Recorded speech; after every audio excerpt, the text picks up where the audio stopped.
Hello. Welcome to the channel. Before learning about this intriguing story, be sure to subscribe to the channel to learn about fascinating facts and events. Today we will talk about the emergence of homosexuality in Sodom and Gomorrah, learn how it all happened. The story of Sodom and Gomorrah is one of the most well-known stories in the Bible, and it contains many interesting details. In this documentary, we'll delve into the history of these cities and find out how they came to the point of being destroyed by God.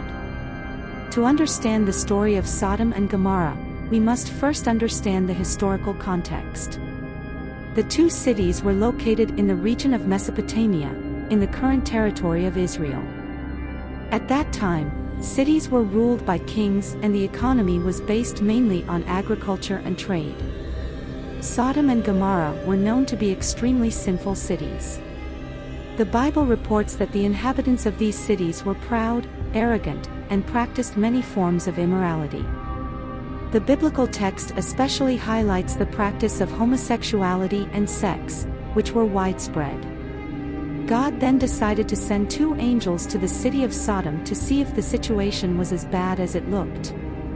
When the angels arrived, they were met by Lot, a righteous man who lived in the city. Lot invited the angels to stay at his home, but the townspeople soon discovered that there were strangers in the city and surrounded Lot's home, demanding that the visitors be handed over to them. At that moment, the angels blinded the residents of the city and warned Lot and his family to leave the city before God destroyed it. Lot, his wife, and their two daughters fled Sodom, but were told not to look back. Unfortunately, Lot's wife disobeyed and turned to look back, turning into a pillar of salt. Certainly, the practices of the inhabitants of Sodom and Gomorrah were described in the Bible as extremely sinful. According to the scriptures, the practices included sexual immorality such as homosexuality and In the story of Sodom and Gomorrah, the Bible relates that the men of the city surrounded Lot's house and demanded that the visitors, the angels that God had sent, be handed over to them. They intended to rape them. This incident is often cited as evidence of the practice of homosexuality among the inhabitants of these cities. However, it is important to note that not all inhabitants of Sodom and Gomorrah were homosexual or engaged in perverse sexual practices. Lot, for example, was a righteous man who lived in Sodom but did not participate in these practices. In addition to sexual immorality, the Bible also mentions that the inhabitants of Sodom and Gomorrah were proud, arrogant, and indifferent to those in need. They didn't care about helping the poor and needy who lived in their cities.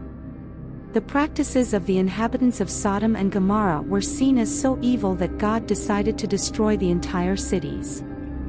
The destruction of Sodom and Gomorrah is often seen as an example of God's judgment on immorality and perversion, and the story has been widely discussed and interpreted in different religions and traditions throughout history.